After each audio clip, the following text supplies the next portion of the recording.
Musuh-musuh terkuat mulai menyadari ada yang tidak beres dengan kecepatan evolusi kekuatannya yang di luar nalar.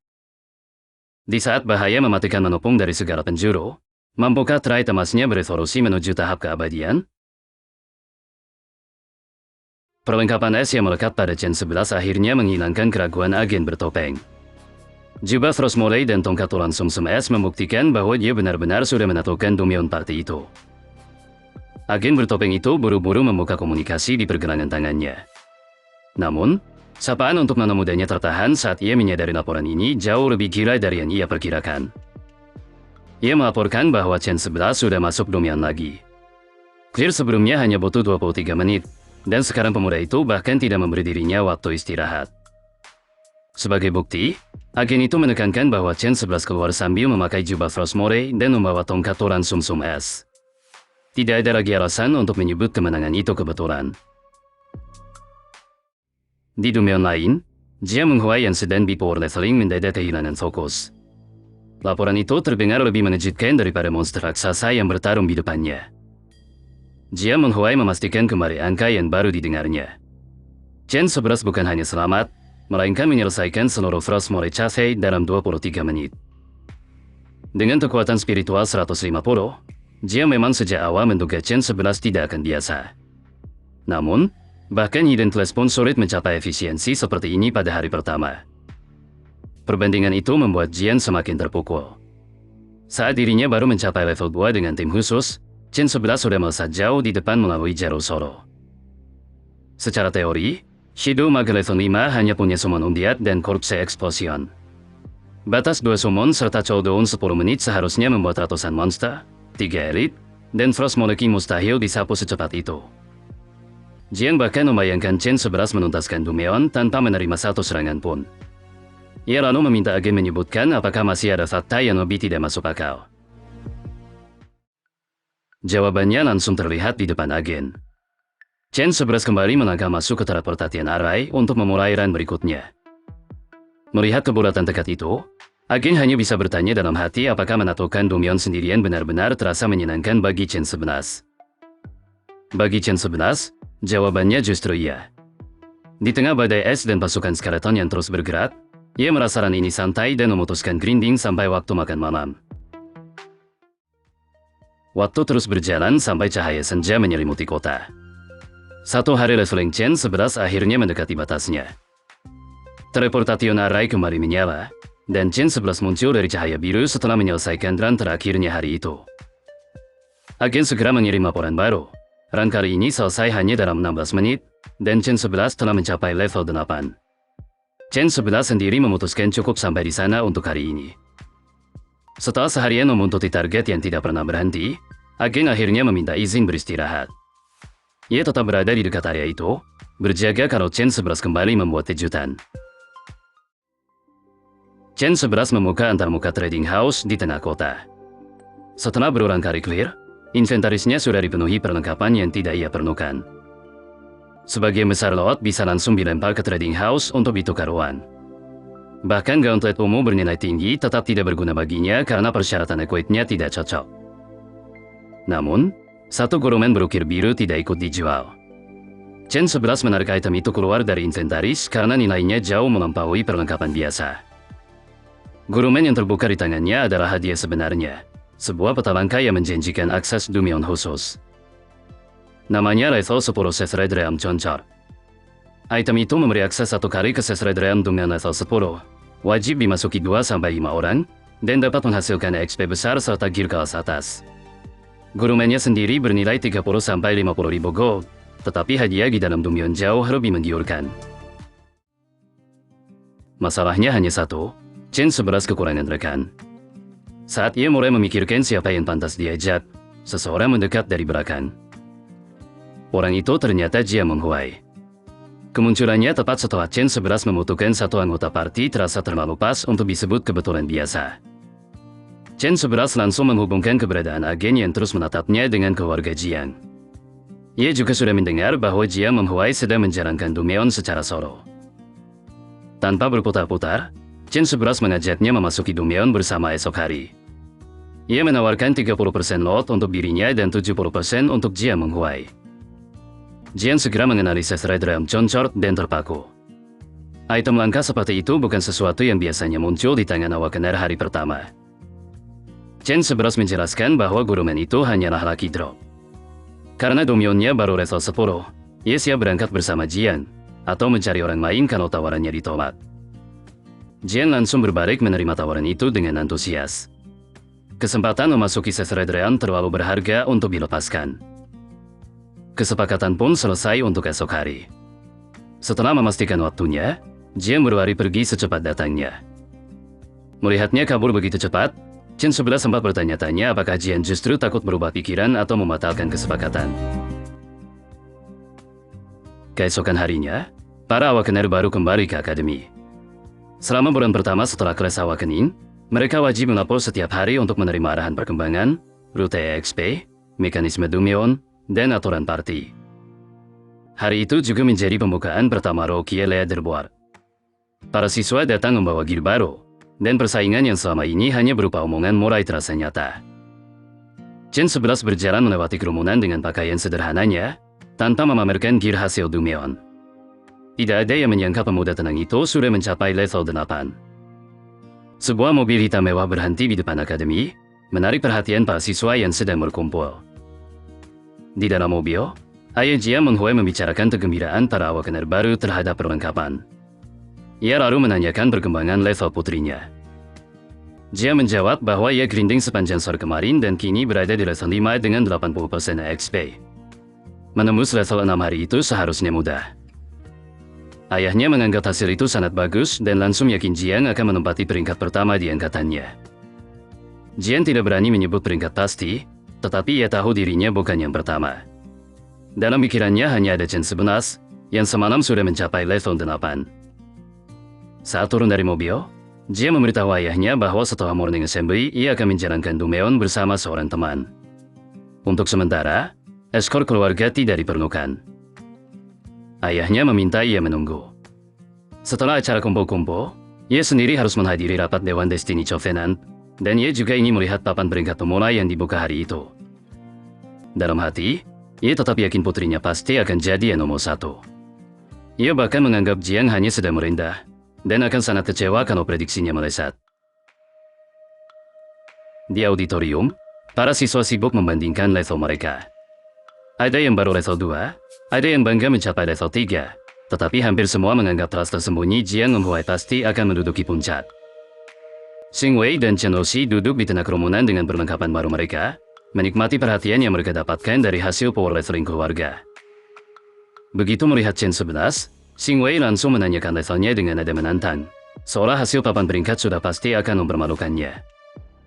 Xing Aro membanggakan bahwa dirinya dan Chen Oxi sudah sama-sama mencapai level 4. Chen 11 tetap diam, dan tidak memberikan reaksi yang diinginkannya.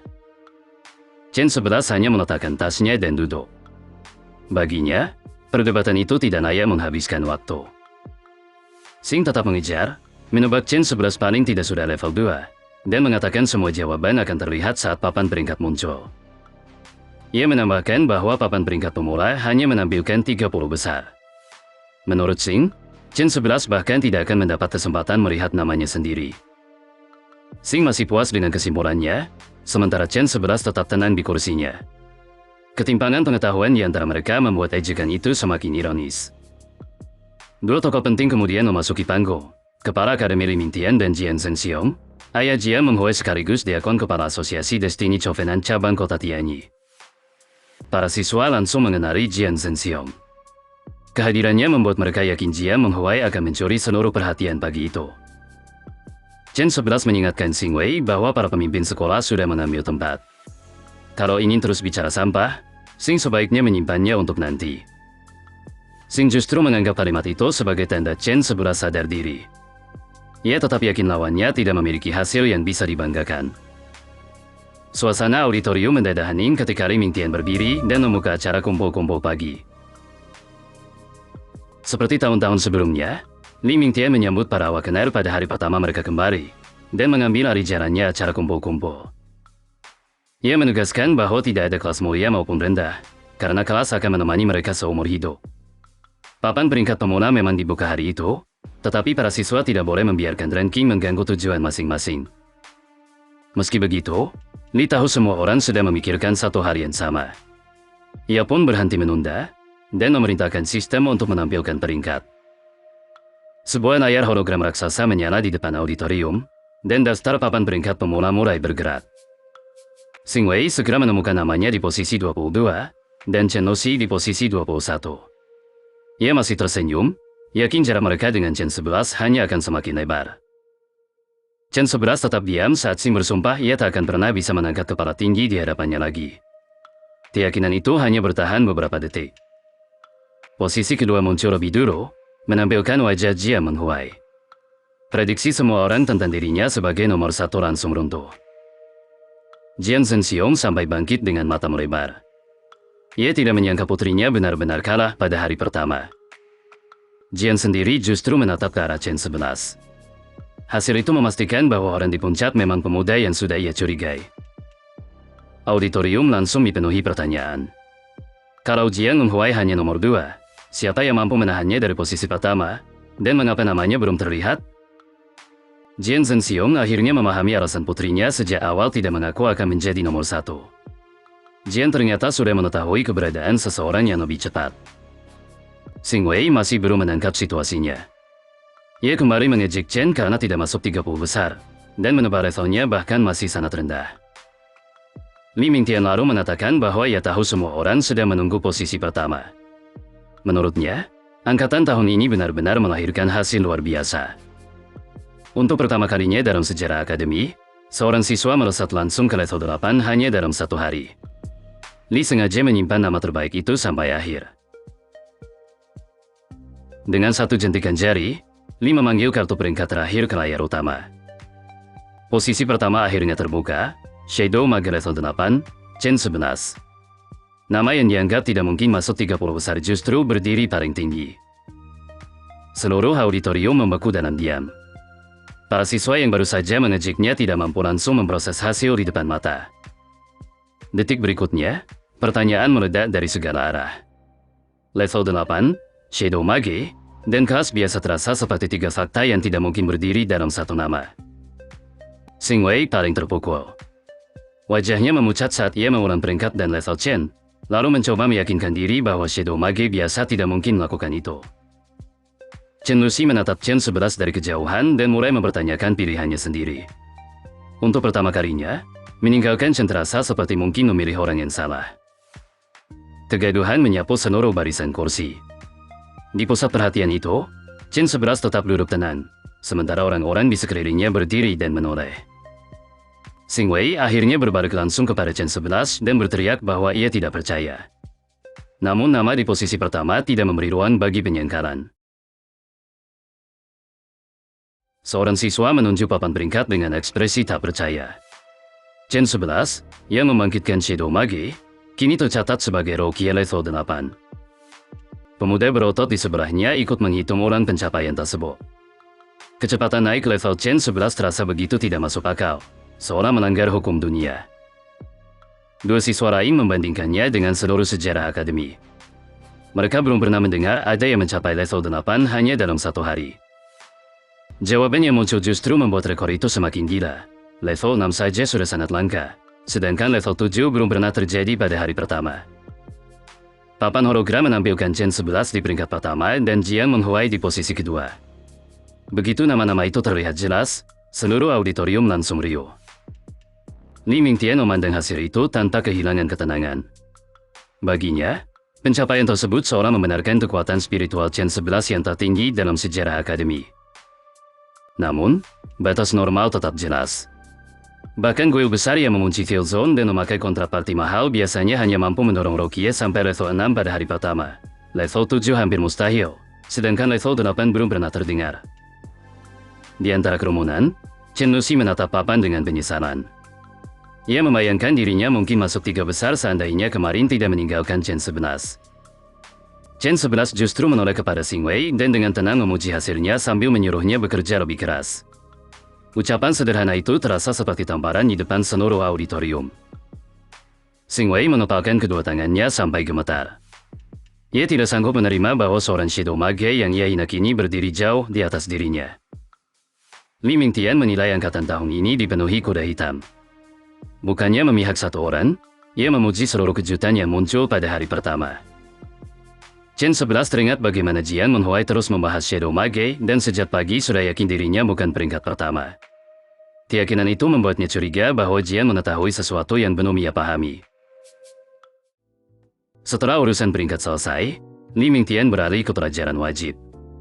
Ia mulai menjelaskan hal-hal penting yang harus diingat Rokie saat grinding di Domeon maupun Field Zone. Jiang Menhuai duduk diam dengan jari menyentuh bibir. Perhatiannya tetap tertahan pada Chen 11, bukan pada kegaduhan di sekeliling mereka. Li Mingtian menutup pengarahan dan meminta setiap siswa membawa pertanyaan lanjutan kepada instruktur kelas masing-masing. Para Rokie akhirnya dibubarkan dan mengalir keluar dari auditorium. Meski sesi sudah selesai, pembicaraan tentang Chen 11 yang mencapai level 8 masih memenuhi halaman akademi. Chen 11 berjalan sendirian melewati halaman ketika Chen Lucy berlari mengejarnya dari belakang. Chen Lucy mengangkat tangan untuk menghentikannya. Chen 11 akhirnya berbalik, tetapi sorot matanya tidak lagi sehangat sebelumnya. Dengan gugup, Chen Lucy meminta maaf atas kejadian kemarin. Chen 11 hanya menanyakan apa tepatnya yang ia maksud. Chen Lucy tersentak karena Chen 11 langsung memotong penjelasannya. Sikap dingin itu membuatnya sadar bahwa hubungan mereka benar-benar sudah berubah. Ia lalu bertanya apakah Chen 11 hendak pergi wrestling dan menawarkan diri untuk membentuk parti dengannya. Chen 11 menolak tanpa ragu. Ia sudah memiliki rekan satu tim untuk rencana hari ini. Chen Lucy memohon agar ucapan kemarin dilupakan, berdalih bahwa semua kata tajam itu hanya keluar karena emosi sesaat. Chen 11 menyebut namanya dengan dingin lalu mengembalikan kata-katanya sendiri. Mereka bukan berasal dari dunia yang sama. Chen Lucy semakin panik dan menuduh Chen 11 membuang semua yang pernah mereka miliki hanya setelah 1 hari bermalu. Jiang Menhuai muncul di sisi Chen 11 dan menanyakan apakah ia berniat mengganti rekan pada detik terakhir. Chen 11 langsung menjawab tidak. Chen Lucy membeku ketika mengetahui bahwa rekan yang dipilih Chen 11 ternyata Jiang Menhuai. Jiang Menhuai mengajak Chen 11 segera berangkat. Keduanya pergi berdampingan tanpa memberi ruang bagi Chen Lucy untuk menyela lagi. Dari belakang, Chen Lucy hanya mampu menatap mereka menjauh. Fakta bahwa Chen 11 benar-benar berpasangan dengan Jiang Menhuai membuat penyesalannya semakin dalam. Di kediaman keluarga Xing Wei berdiri di hadapan ayahnya sementara seorang pelayan menunggu di sisi ruangan. Pembicaraan mereka langsung berpusat pada peringkat Chen 11. Pria itu diperkenalkan sebagai Xing Nuo, anggota biasa Destiny Covenant Association. Sambil memegang cangkir teh, ia mengulang satu angka yang mengganggunya, level 8. Xing Wei menegaskan bahwa hasil tersebut benar. Rocky Rider Board resmi tidak mungkin salah membaca level Chen 11. Xing Luo mengingat bahwa cabangnya selama bertahun-tahun ditekan dan bahkan tidak pernah dipandang oleh keluarga Jiang. Kebangkitan Chen 11 kini terasa seperti ancaman baru bagi posisi mereka. Menurut Xing Luo, kedekatan Jiang Menhuai dengan Chen 11 adalah kabar buruk. Setiap langkah keluarga Jiang dapat mengubah keseimbangan di antara cabang-cabang besar. Xing Wei bertanya apakah Jiang Menhuai sedang mencoba merekrut Chen 11 ke pihaknya. Xing Luo menolak dugaan itu. Seorang Rocky Shadow Mage tidak cukup berharga, sehingga ia menyimpulkan Jiang Zhenxiong pasti membiarkan putrinya mendekat demi suatu perlengkapan khusus milik Chen 11. Xing Wei tercengang mendengar kata perlengkapan. Chen 11 berasal dari welfare home, sehingga ia tidak mengerti dari mana pemuda itu bisa memperoleh item kelas atas. Xing Luo menjelaskan bahwa mencapai level 8 pada hari pertama secara mekanis mustahil, bahkan dengan susunan karier paling efisien dan rute clear tercepat. Kontraparti terbaik memang dapat menekan penalti EXP, tetapi menurut perhitungannya hasil itu tetap tidak mungkin. Hanya ada satu celah yang tersisa. Ia menduga Chen 11 memiliki item tanpa batas level yang meningkatkan perolehan EXP secara drastis. Bagi Xing Luo, itulah satu-satunya penjelasan yang masuk akal. Mata Xing Wei langsung berbinar. Item semacam itu akan sangat bernilai, karena bisa membantu keluarga besar mereka menghasilkan banyak rupiah. Ia mendesak ayahnya untuk segera merebut item itu, sebelum Jiang Zhenxiong atau keluarga Qin mengambilnya dan membuat keluarga Xing tertinggal. Xing Luo mengangkat satu jari dan memberi perintah tanpa ragu. Chen 11 harus dibunuh, lalu item yang mereka bayangkan itu harus dibawa pulang untuk keluarga Xing. Xing Wei menerima perintah itu dengan senyum gelap. Baginya, Rencana ini sekaligus menjadi kesempatan untuk membalas penghinaan yang baru saja ia alami. Perjalanan berikutnya membawa Chen 11 dan Jiang Menghuai ke reruntuhan desa Mischade di pinggiran kota. Desa lama itu ditinggalkan setelah era digitalisasi memusatkan manusia ke kota-kota utama. Mereka berjalan menembus kabut tipis menuju wilayah monster. Di depan mereka terbentang zona agro milik Mischade Nikmar Motor Level 13. Jiang Menghuai bertanya apakah mereka masih akan terus maju, karena area yang lebih dalam jauh lebih berbahaya. Chen 11 tetap berjalan sambil menjaga fokus pada tujuan mereka. Mischade Nikmar Mot memiliki radius agro sekitar 20 meter. Bila mencium darah atau mendeteksi gerakan dekat, monster itu dapat menyebarkan bubuk kabut perumpulano menyerbu mangsanya secara berkelompok. Chen 11 memeriksa Sesredram Choncor dan memastikan koordinat tujuan tinggal kurang dari 50 meter.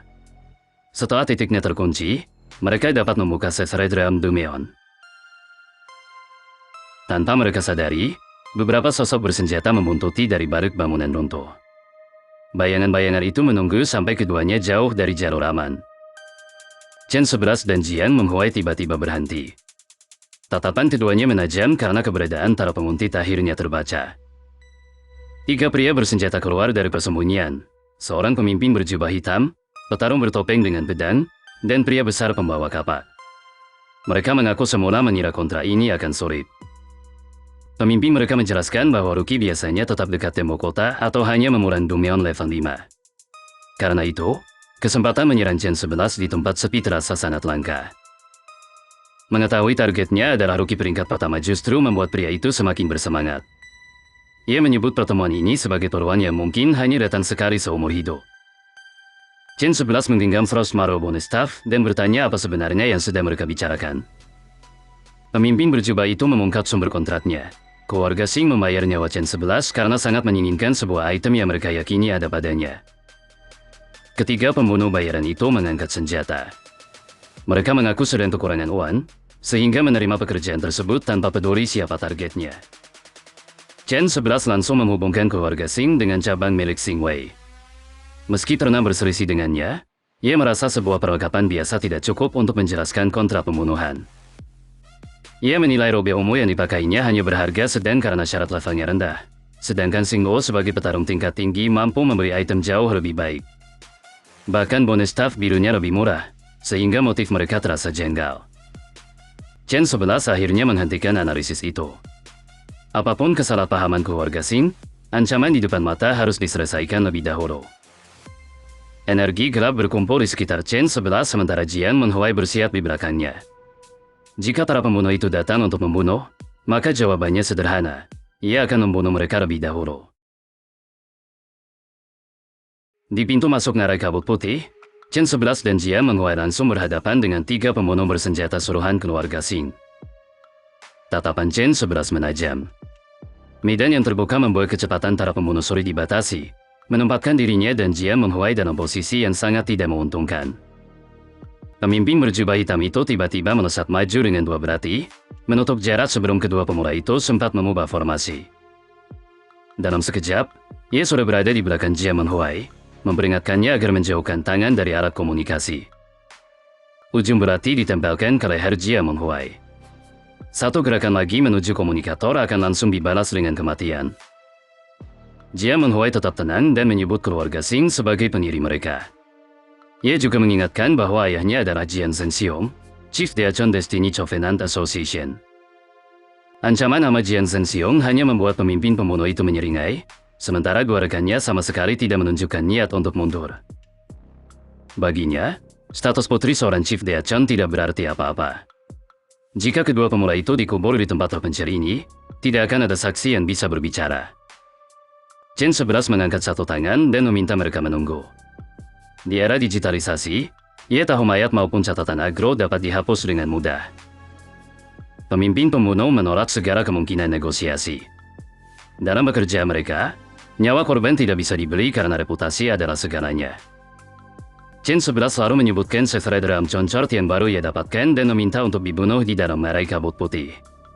Di sana mayat mereka tidak akan ditemukan, sedangkan para pembunuh dapat memakai gurungan itu dan mengambil seluruh Laut Dumeon. Mata pemimpin pembunuh langsung berbinar. Ia tidak menyangka targetnya benar-benar membawa item langka yang selama ini mereka incar. Pembunuh bertubuh besar itu tertawa keras dan mengejek Chen 11 karena seorang memilih sendiri lokasi kuburannya. Umpan itu diterima. Pemimpin berjubah hitam memerintahkan Chen 11 untuk bergerak dan menunjukkan jalan masuk ke ngarai. Chen 11 menurut sambil menyembunyikan perhitungannya. Kecepatan para assassin terlalu tinggi untuk ditahan di ruang terbuka, tetapi jalur sempit ngarai kabut putih akan mengurangi ruang kabur mereka. Jia Menghuai justru melihat medan itu sebagai titik cekik yang juga sulit dipakai mundur. Rombongan bergerak semakin dalam di antara tebing berkabut, dengan Chen 11 di depan dan 3 pembunuh terus mengawal dari belakang. Dari kabut muncul Miscale Demonic Mode level 13, monster bersayap pucat dengan mata merah yang langsung menghalangi jalur. Pembunuh bertopeng biru melesat lebih dulu, mengayunkan pedang panjang sebelum monster itu sempat mendekat. Satu tebasan cepat membelah tubuh Miscale Demonic Mode dan menyemburkan cairan hijau ke udara. Bangkai ngengat itu jatuh di dekat kaki Chen 11 dan Jia Menghuai. Serangan singkat tersebut memperlihatkan betapa besar kecepatan musuh mereka. Chen 11 menanyakan level para pembunuh. Pria besar itu dengan bangga mengungkap bahwa ketiganya adalah assassin level 18. Hari-hari gentar, Chen 11 justru tersenyum. Selisih 10 level masih bisa dilawan selama ia memanfaatkan medan dan menjalankan siklus skill dengan tepat. Jia Menghuai menghitung situasi yang sama dengan jauh lebih suram. 3 assassin level 18 sedang memburu pemurah level 5 dan level 8. Ia tidak memahami mengapa Chen 11 masih begitu tenang. Mereka akhirnya mencapai bagian dalam ngarai kabut putih, tempat kabut menebal di antara dinding batu yang semakin rapat. Siluet seekor rubah besar berekor panjang mulai terbentuk di balik kabut, disertai cahaya merah seperti bara. Makhluk itu menerobos kabut dan melompat ke arah rombongan tanpa memberi waktu untuk berhenti. Sistem mengidentifikasinya sebagai Miss Flamme Red Fox level 15, dengan tubuh dan ekor yang diselimuti api. Rubah api itu menerkam pemimpin berjubah hitam, memaksanya menahan serangan dari jarak sangat dekat. Ketiga pembunuh langsung mengepung monster tersebut. Berarti, pedang dan kapal bergerak dari 3 arah untuk mematahkan serbuannya. Pemimpin pembunuh menyerang melewati lidah api dan menancapkan beratinya ke tubuh rubah. Pembunuh besar menyusul dengan ayunan kapal berat, sementara 2 rekannya terus menjaga tekanan dari sisi lain. Tebasan berikutnya membuka luka berdarah pada Miss Flamme Red Fox, tetapi monster level 15 itu tidak tumbang hanya oleh 1 serangan. Baru setelah 2-3 rangkaian skill, rubah itu akhirnya roboh. Chen 11 kini tahu bahwa ketiga assassin tersebut tidak mampu menghabisi monster level 15 dalam 1 pukulan. Setelah pertarungan singkat itu, pemimpin pembunuh mulai tidak sabar dan menuntut koordinat pasti sesuai Dream. Chen 11 menunjuk sebuah percabangan yang hanya sekitar 20 meter dalamnya.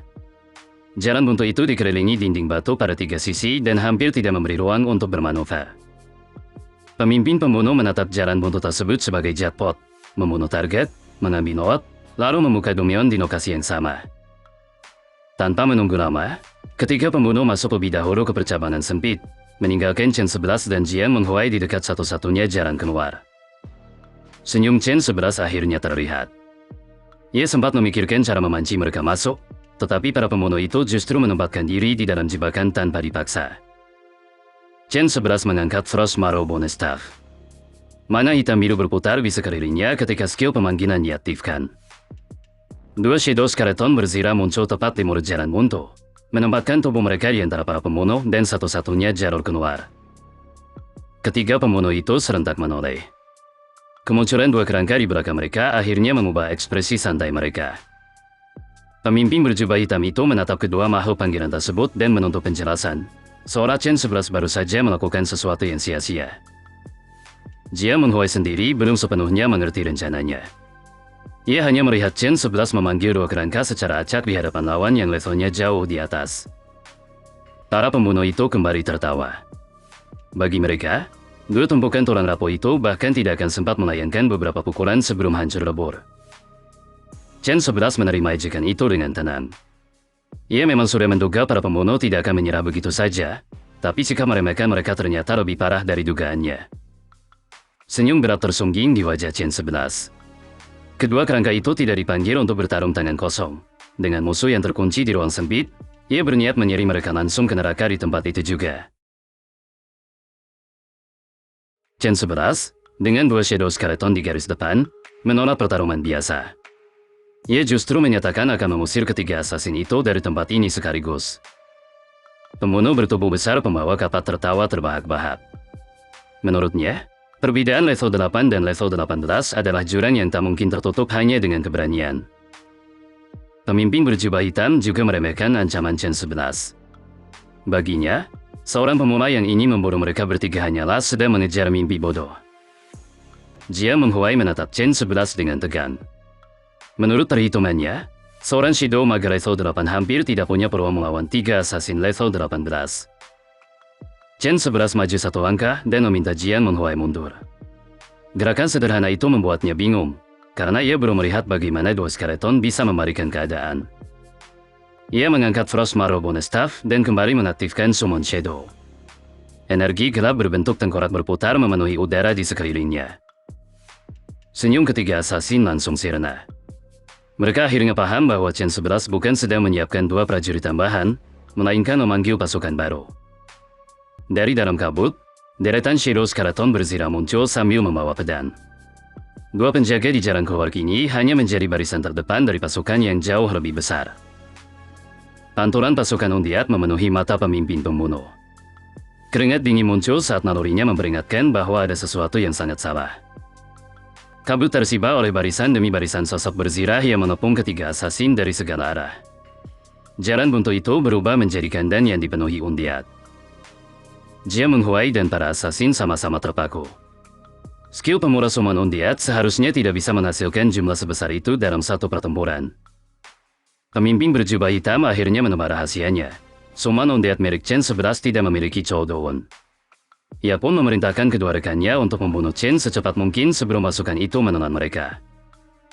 Bagi Jia Menghuai, misteri Frost Mole Cafe akhirnya terungkap. Dengan legiun tanpa Chou Dawn seperti ini, Domain level 5 memang hanya akan terlindas oleh jumlah summon yang melebihi seluruh monster di dalamnya. Ketiga assassin menerjang bersamaan. Mereka tidak lagi memikirkan concort atau tebusan. Satu-satunya jalan keluar adalah menembus legiun ini dan menjatuhkan Chen 11. Chen 11 mengerahkan staf ke depan dan mengucapkan Corpse Explosion. Shadow Skeleton di garis depan segera dijadikan bahan bakar untuk serangan area. Undiat dari kedua sisi berlari menutup formasi para assassin. Ruang sempit membuat mereka tidak punya celah untuk menghindari skeleton yang terus datang. Ledakan merah menyapu ketiganya dan memotong bar kesehatan mereka sekaligus. Chen 11 tidak memberi jeda, ia langsung memerintahkan pasukan berikutnya untuk terus menekan. Barisan skeleton berikutnya menyala merah saat berlari menuju pusat pertempuran. Di belakang mereka, Chen 11 tetap aman bersama Jia Menghuai dan terus mengendalikan gelombang serangan. Ledakan berantai kembali pecah, merobek tanah dan dinding batu di dalam ngarai. Setiap skeleton yang mencapai jarak serang berubah menjadi bom baru. Di tengah rentetan serangan itu, kesehatan ketiga assassin turun terlalu cepat. Pembunuh bertopeng biru lalu memaksa keluar dari kepungan dan berlari langsung menuju Chen 11 sebelum mereka hancur hidup-hidup. Pembunuh bertopeng biru melompat tinggi dengan buah bila terangkat dan mengaktifkan Shadow Strike. Sasaran serangan kilat itu hanya satu, Chen 11. Jia Menghuai melihat lintasan serangannya dan berteriak memperingatkan Chen 11. Assassin itu sudah berada terlalu dekat untuk dicegat oleh pasukan di belakang. 2 bila menghantam tubuh Chen 11. Pembunuh bertopeng itu tersenyum, yakin serangan pertamanya telah mengenai sasaran dengan sempurna. Namun bar kesehatan Chen 11 tetap penuh. Sang assassin terdiam, tidak mengerti bagaimana serangan yang jelas mengenai tubuh lawan gagal mengurangi satupun HP. Tidak mau percaya, ia melanjutkan dengan triple thrust. 3 tusukan cepat diarahkan ke tubuh Chen 11 dari jarak sedekat mungkin. Rentetan tusukan kembali menghantam jubah dan dada Chen 11. Meski bunyi benturan datang bertubi-tubi, ekspresi Chen tetap datar dan tubuhnya tidak bergeser. Di belakangnya, sejumlah Shadow Skeleton justru retak dan hancur sebagai pengganti. Chen 11 meminta maaf dengan nada tenang, seolah serangan barusan hanya menimbulkan sedikit rasa sakit. Chen 11 menjelaskan bahwa 2 skill tadi menghasilkan 4 kali damage, dan seluruhnya dialihkan kepada skeleton melalui Soul Pack Guardian. Rasa sakit tusukan masih terasa di tubuhnya, tetapi HP-nya tidak berkurang. Ketika pembunuh bertopeng itu mencoba mundur, tangan Chen 11 mencengkeram bahunya. Dikelilingi undiat dari segala sisi, asasin tersebut baru sadar lawannya bukan pemula yang bisa dibunuh lalu ditinggalkan begitu saja. Shadow Skeleton bercahaya merah menutup lingkaran di sekitar keduanya. Pembunuh bertopeng biru ini berdiri tepat di pusat bahan peledak yang dikendalikan Chen 11. Ledakan merah meletus dari segala arah. Batu-batu terlempar dan tubuh di pusat formasi ditelan rentetan korpse eksplosion tanpa ruang menghindar. Pembunuh bertopeng biru terlempar tinggi bersama kedua senjatanya. Tubuhnya kehilangan kendali setelah menerima ledakan beruntun dari jarak nol. Ia jatuh menghantam tanah dalam posisi meringkuk, dengan darah menyembur dari mulut. Setelah itu, pembunuh bertopeng biru tidak lagi mampu melanjutkan pertarungan. Chen 11 menoleh kepada pemimpin berjubah hitam. Pembunuh besar pembawa kapas sudah roboh di dekatnya, sehingga hanya sang pemimpin yang masih berdiri untuk memilih cara mati. Pemimpin itu gemetar sambil memegangi lengannya yang terluka. Saat Chen 11 menyuruhnya memilih bertarung sampai mati atau berlutut, keberaniannya langsung runtuh. Ia menjatuhkan diri ke kedua lutut dan memohon agar tidak dibunuh. Wang menjadi tawaran pertama yang dilemparkannya demi mempertahankan hidup. Melihat Chen 11 tetap diam, ia mengangkat kedua tangan dan menambahkan seluruh perlengkapannya ke dalam tebusan. Pasukan skeleton di belakang Chen membuat permohonan itu terlihat semakin putus asa. Wajah Chen 11 yang berlumur darah membentuk senyum dingin.